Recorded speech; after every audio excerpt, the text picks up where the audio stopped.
Essa fé não apenas cantamos, né? Mas nós confessamos essa fé. Tornamos essa fé de forma pessoal e também de forma pública a outras pessoas. Respondemos a razão da nossa esperança.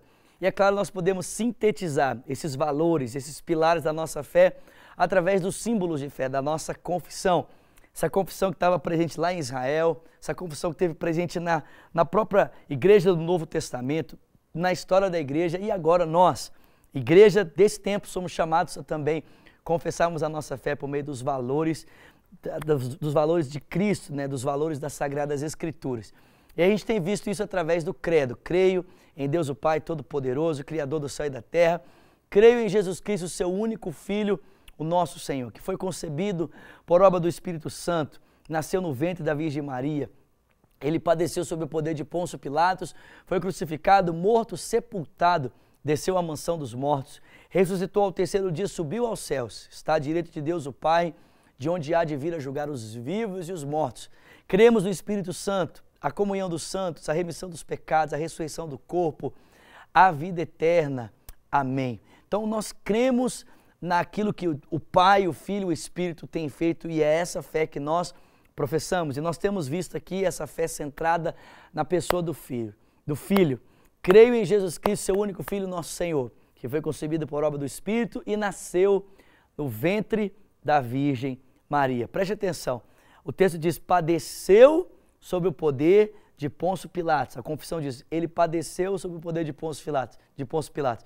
E eu ouvi um cara chamado Ângelo Basso falando o seguinte, olha, se Maria no credo já é estranho, imagine o tal do Pôncio Pilatos. O que o Pôncio Pilatos está fazendo aqui na nossa confissão? Gente, o Pôncio Pilatos está aqui por dois motivos. Primeiro, para provar a historicidade da vida e a historicidade da morte da pessoa de Jesus Cristo. Eu não sei se você sabia, mas existem mais provas históricas da existência de Jesus, sua vida, sua morte, ressurreição, do que da vida de Alexandre o Grande, sabia disso? Existem provas incontestáveis a respeito da vida, da morte e da ressurreição de Cristo. Basicamente, gente, nós podemos provar um fato histórico com três evidências. A primeira é nós buscarmos testemunhas. Nós olhamos para as testemunhas e então nós podemos constatar que, de fato, aquele fato ele realmente existiu. A respeito da ressurreição, nós temos as testemunhas, temos os apóstolos, temos 500 pessoas. 1 Coríntios capítulo 15, Paulo diz que Jesus apareceu a 500 irmãos, apareceu aos apóstolos e posteriormente apareceu a ele como alguém que nasceu fora do tempo. Nós temos as evidências, gente, as evidências no tempo e no espaço que de fato aquele evento ele aconteceu. Evidências escritas e evidências concretas. Nós temos os registros, os relatos, gente.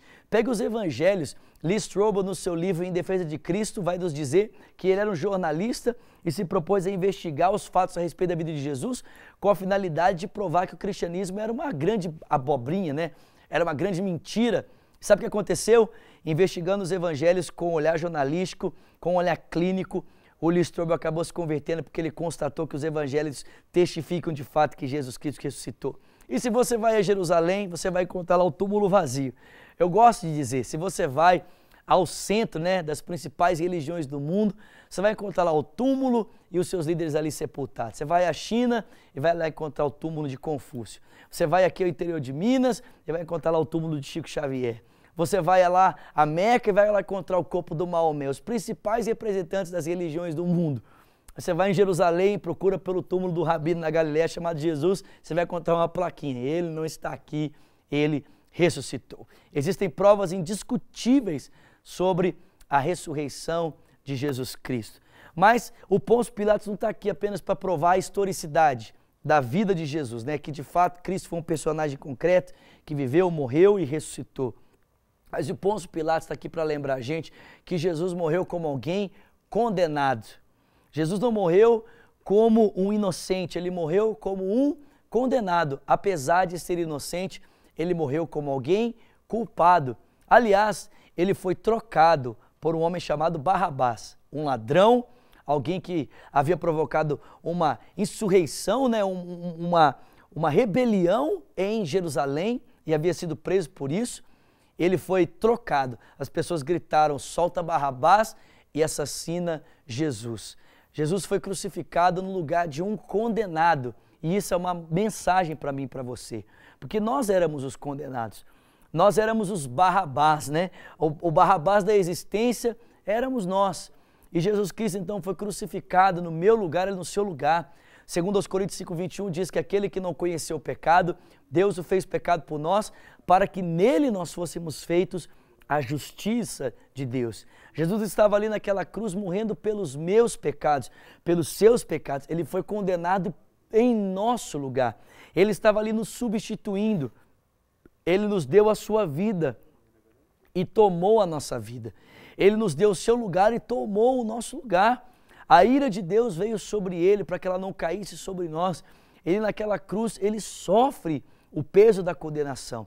Ele sofre o peso da ira de Deus contra ele mesmo para que eu e você hoje pudéssemos ser perdoados, pudéssemos ser livres do jugo da condenação, como Paulo diz em Romanos 1, agora já não há mais condenação para aqueles que estão em Cristo Jesus, que não andam mais segundo a lei, mas agora segundo a lei do Espírito, porque aquilo que era impossível à carne, visto que estava enferma, né, por causa do pecado, Deus o fez, né, enviando o seu Filho na semelhança da carne do pecado, ele então condenou o pecado na carne, cumprindo as justas exigências da lei por cada um de nós, que não vivemos mais segundo a lei, mas andamos agora de acordo com o Espírito. O Pôncio Pilatos está aqui para lembrar para mim e para você que Cristo foi condenado pelos meus pecados, pelos seus pecados, para que nós fôssemos perdoados e aceitos de volta à comunhão do nosso Pai Celestial. Glória a Deus. Eu espero que essa mensagem traga paz, traga vida, traga alento ao seu coração. É claro que ela leve você ao arrependimento, ao reconhecimento do senhorio de Cristo, mas que, como nós costumamos cantar, porque Ele vive, nós podemos ter esperança. Porque Ele morreu pelos nossos pecados, fomos reconciliados com o nosso Pai de amor, o nosso Pai Celestial. Para receber todas as novidades do canal, inscreva-se e, se curtir o vídeo, clique em gostei. Aproveite para acompanhar a Rede Super nas redes sociais.